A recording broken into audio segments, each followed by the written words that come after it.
هلو كما وعلكم لو معنتي ناي مسمر ቁጽሪ ኢና ክንደስስ ናይ መስመር ቁጽሪ ብጣዕሚ ገዳሲ ሓሳብ እዩ ናይ መስመር ቁጽሪ ንምንታይ እዩ ቁጽርታት ብትክክለኛ ንምቁጻርን ኣብ መንጎ ቁጽርታት ዘሎ ርክብ ንምፍላጥን የገልግለና ናይ መስመር ቁጽሪ ክንስእል ከለና ኣብ ምንታይ ኢና ንድረኽ ኣብ ኣቆፃፅራ ኢና ንድረኽ ንኣብነት ኣብ ኣቆፃፅራ ንድረኽ ክንብል ከለና እንታይ ማለት እዩ ካብ ንኣብነት ካብ 0 1 2 3 4 5 6 7 ኢልና ከምዚ ጌርና ቁጽርታት ንጽሕፍ ንብል ናይ መስመር ቁጽሪ ኣብዚ ኣብ ኣቆፃፅራ ተደሪኹ እዩ ዝሰኣል ናይ መስመር ቁጽሪ ክንስእል ከለና ማለት እዩ ንኣብነት ክንስእል ከለና ከመይ ኢልና ንስእል ከምዚ ጌርና ኢና ንስእል ስለዚ እዚ መስመር ቁጽሪ እንታይ እዩ ነዞም ኣቆፃፅራ ቁጽሪ ዝሓለዉ ቁጽርታት ኣብ ሓደ መስመር ምዕራፍ ማለት እዩ ስለዚ ከምዚ ኢልና ካብ 0 ጀሚርና ክሳዕ ኣብዚ ክሳዕ 10 ብዘሎ ቦታ ክነቐምጥ ንኽእል ኢና ማለት እዩ ክነቐምጥ ንኽእል ኢና መስመር ቁጽሪ ናብ ዝገጽ ክኸድ ይኽእል እዩ ናብዚ ገጽ ክኸድ ይኽእል እዩ ናብዚ ገጽ እውን ክኸድ ይኽእል እዩ ስለዚ ናብዚ ገጽ ክኸድ ከሎ ናብ የማን ከይዱ ማለት እዩ ናብዚ ገጽ ክኸድ ከሎ ድማ ናብ ጸጋም ከይዱ ማለት እዩ እዛ መስመር ቁጽሪ እዚኣ ንርኣያ ኣብዛ መስመር ቁጽሪ ካብ 1 ክሳዕ 10 ተቐሚጡ ኣሎ ካልእቲ መስመር ቁጽሪ ድማ ላብዚ ካብ 1 ክሳዕ 20 ተቐመጠ እስኪ ካብዚ መስመር ቁጽሪ ካብ 5 ተሲእና ናብ የማን ንኺድ ተተባሂሉ ካብ 5 ማለት ኣብዚ 5 ኣሎ ማለት እዩ 5 ብዝላ ማለት እዩ ካብዚኣ ተሲእናስ ናብ የማን ንኺድ ተተባሂሉ ክንደይ ክንከድ ንኽእል ኢና ናብ የማን 1 ግዜ ክንከድ ንኽእል ኢና 2 ግዜ ክንከድ ንኽእል 3 ግዜ 4 ግዜ 5 ግዜ 6 ኢልና ከምዚ ኢልና ክንከድ ንኽእል ኢና ናብ ጸጋም ምኻድ ድማ ብኸመይ ክንገልጾ ንኽእል ኢና ናብ ጸጋም ምኻድ ከምዚ ኢልና ካብ 5 ተላዒልና ናብ ጸጋም ከይዱ ተባሂሉ 1 ግዜ 2 ግዜ 3 ግዜ 4 ግዜ ኢልና ክንከድ ንኽእል ኢና ማለት እዩ ኣብዛ ካብ 1 ክሳዕ 20 ተጻሓፈት መስመር ቁጽሪ እውን ተመሳሳላይ ዝኾነ ሓሳብ ይህሉ ማለት እዩ ስለዚ ናብ የማን ምኻድ ማለት ናብዚ ምኻድ እዩ ናብ ጸጋም ምኻድ ማለት ድማ ናብዚ ምኻድ እዩ ነዚ ኢና ድማ ምድማር እንታይ ናብ የማን ምኻድ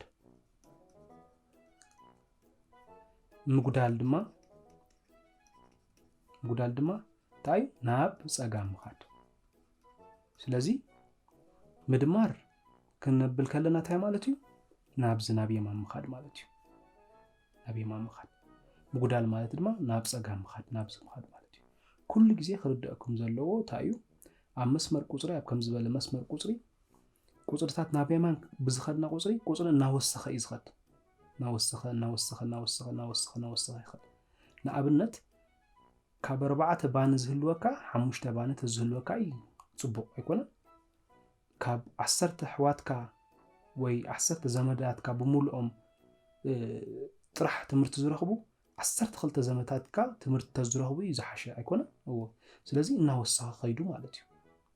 ብኻሊ ኣባሃላ ድማ ምጉዳል ድማ እንታይ ማለት እዩ ናብ ጸጋም ምኻድ እናቐነስካ ምኻድ ማለት እዩ ስለዚ ካብ 11 ናብ 10 ክንከድ ከለና እናጎደልና ኢና ንኸድ ዘለና እናጎደለ እናቐነሰ ክሳብ 1 ይመጽእ ማለት እዩ ስለዚ ምጉዳል ናብ ጸጋም ምኻድ እዩ ምድማር ድማ ናብ የማን ምኻድ እዩ እስኪ ከም መላመዲ ካብ 10 ተሲእና ንየማን 5 ስቴፕ ንኸይድ እስኪ ካብ 10 ተሲእና 10 ብዝላ ንየማን 5 ደረጃ ወይ ድማ 5 ደረጃ ንኸይድ 1 2 3 4 5 ኦኬ መልመዲ ካልኣይ መልመዲ ድማ ካብ 11 ተሲእና ንጸጋም 3 ንኸይድ እስኪ ካብ 11 ተሲእና 1 2 3 ኸይድና ኣብ 8 ዓሪፍና ማለት እዩ ካብ 15 ተሲእና ንጸጋም 10 እስክንመለስ 1 2 3 4 5 6 7 8 9 10 ተመሊስና ካሊእ መልመዲ ድማ ካብ 3 ቁጽሪ ተሲእና ንየማን 13 ንኸድ እስኪ 13 ንኸድ 1 2 3 4 5 6 7 8 9 10 1 2 3 ኣብዚ በፂሕና ማለት እዩ ስለዚ እዚ ናብ የማንን ናብ ጸጋምን ምኻድ ንኽትለማመዱ ሓጊዙኩም ኢለ ይግምት ክሳዕ ቀጻላይ ክሳዕ ንራኸብ በዙይ ተዛዚሙ ኣሎ ቻው ብድሓን